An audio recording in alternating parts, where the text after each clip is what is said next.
Really excited about our next guest, AJ Ewart. You heard me correctly, 8 PGA Tour starts, 70th in FedEx Cup points currently, 24 PGA Tour Americas starts, including victories there, 10 PGA Tour Canada starts. AJ is from Vancouver, Canada, in fact. He was medalist at Q School last year in his first attempt to earn a PGA Tour status. Only 26 years old. He turned pro in 2023. Pleasure to welcome to the show. AJ, how are you doing? How are you in terms of being at events of stature that are so big that you can calm yourself and get ready and say, no, I've got a job to do out there. Q School is a good example of it because most people are consumed by the nerves of the same. But how were you able to control yourself emotionally and then physically perform as such? Hey, yeah, thanks for having me on. You know what? I think there's a lot going on, and obviously it's a big stage, but I'm trying to dumb it down into just another tournament, and it's hard to do so, but just enjoying the week and just getting prepared, just like any other week, and getting ready to go out and attack the golf course or to my best abilities or to whatever the golf course gives up. But just trying to treat it like any other week and make sure I'm ready to go by the time Thursday rolls around. Are you a plotter when you get yourself ready on the golf course, or are you just playing by feel? Yeah, I mean, I think this week demands a little bit of both, just hitting shots that you're comfortable with off tees, but also making sure you're hitting it into the right spots on a lot of holes. I've leaned on help from other players this week, and they've been super helpful in that aspect. So just kind of combining both and just picking apart the golf course to my best ability. What is your impression of the golf course so far? It's so good. It's pure. It's a great test. It's a good challenge, but it's also very fair. It rewards good golf shots, but penalizes poor golf shots. So definitely a premium on hitting a lot of fairways and then hitting it into the right spots in the greens. And if you do missing it in the right spots. So just it really requires you to be on at all times and really using your mind and keeping that sharp this week is going to be a important tool to have. Yeah, to that point, in terms of your strategy this week, is this a golf course where you feel like what you've seen so far, in fairness, but is this a golf course where you feel like there are times that you can hit the gas a little bit, there's times that you need to be more conservative, or do you have to err to one side of that or the other and stick in that lane? Yeah, I think this golf course is great because it gives you that option a lot, right? You can choose to take on a lot of trouble, and if you are able to pull it off, you're rewarded with good opportunities. But if you decide to lay back and be a little more conservative, you're going to be challenged with a trickier shot into the green or a harder lead. So it really demands good shots, and it's a lot of risk reward, and it's a great challenge. And what's your nature, AJ, as a player? Do you view yourself as being more aggressive, more conservative, or somewhere in that mix that you just described? I I would say I'm pretty a good combination of both, but maybe lean more towards the conservative side a little bit. But it's obviously situational dependent, but there's a good mix, but I would say I lean a little bit more to that conservative side. When when you won Q School, was it tenacity? Was it finding the right balance at the right time? Was there any element of it of, and I mean this respectfully, but a young person who didn't know what they didn't know, and you go out and you become medalists at Q School? I mean, how many guys? I'm talking about older guys came up at since and have slapped you in the back and said, dude, I can't believe what you did, because they've thrown up all over themselves multiple times trying to get to Q School, and you blasted your way through it. What was the magic there?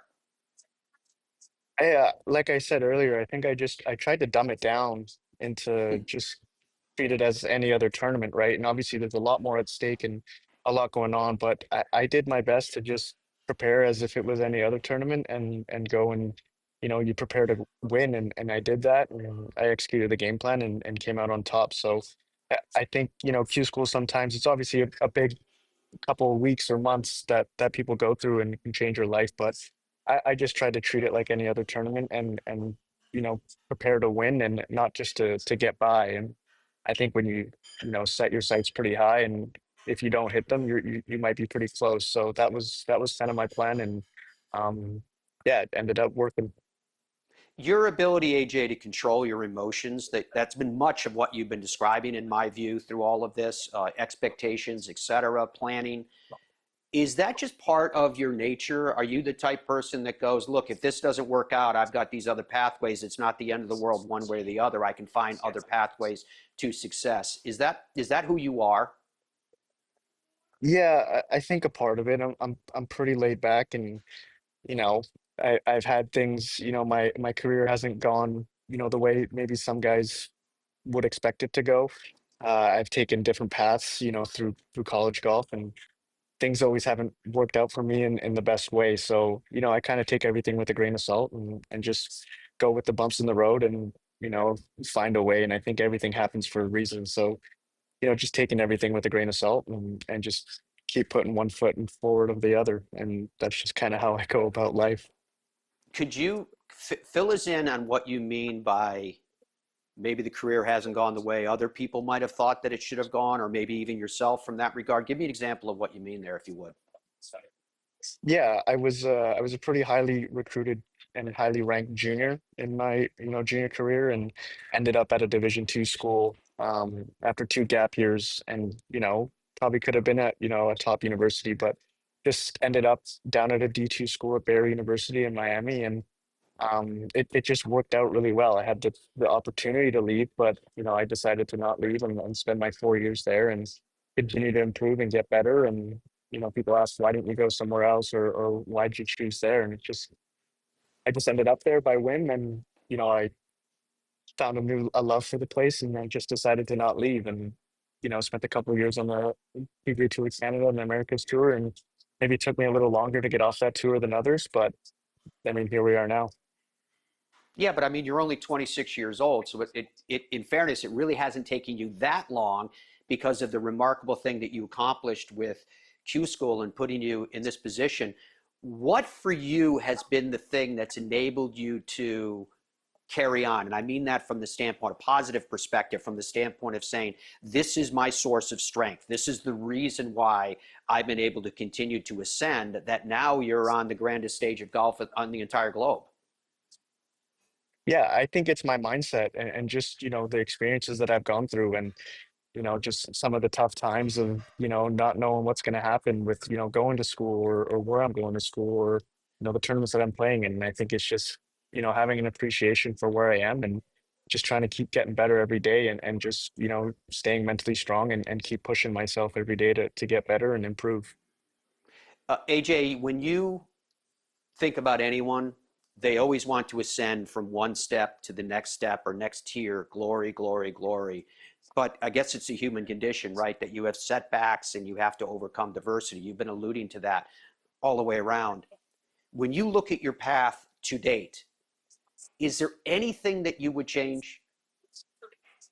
No, not a thing. I think everything happens for a reason, and there's nothing I would change about anything that I've done. I wanted to ask you about this. Take a look at this photo. You can see it on your return coming back, right? One side in the red shirt Hmm. as an amateur, and now you as a professional. Dude, it looks like you've Hmm. put on, you tell me, it looks like 20 pounds of muscle. What are you doing? Where are you at in terms of your fitness and your strength training, and how has that manifested itself in performance? Yeah, I think I just got sick of people telling me I was skinny.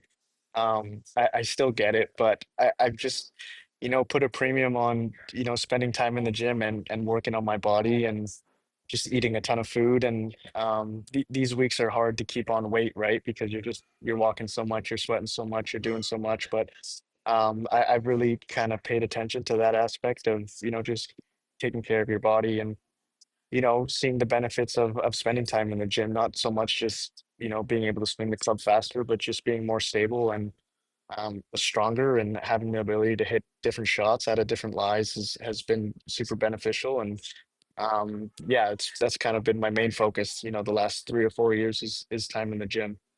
Yeah, obviously you're getting a ton of aerobic and cardio with all the walking that you're doing, et cetera.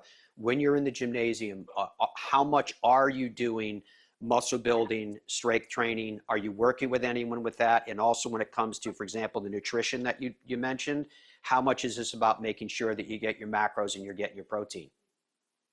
Yeah, a ton. I've been working with Greg Redmond for the last, I would say, 6 or 7, 8 years.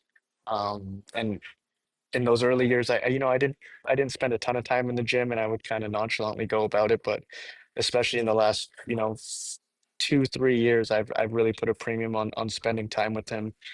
We've really focused on strength training and just getting stronger and building a little bit more mass, and just making sure I'm eating the correct foods and eating the right amount of food, and really just trying to build this machine that's your body, right? And we're going to continue to do so for the Very foreseeable cool. future. What was your major, by the way? What'd you graduate with? Major in communications with a minor in sports management. Oh, that's cool. So perfect for the field Mhm. that you went into in terms of the training that you had there as well. All right, I'm going to ask you two questions to wrap up. The last of which is about your sponsors. So just giving you a heads up that that's on its way. The first question I want to ask you is that as a young player that has reached the pinnacle of your sport already, you are the CEO of your own corporation. What do you want the AJ Ewart brand to represent in the marketplace? Just a fun, exciting young Canadian kid that loves to play golf and loves to compete on the highest level, and holds his head high, no matter the situation. It can be tough at times, but I'm just trying to be a good version of myself every day, and just keep grinding away, and trying to get better. And that's always what I think is I don't need to be perfect, just a good version of myself.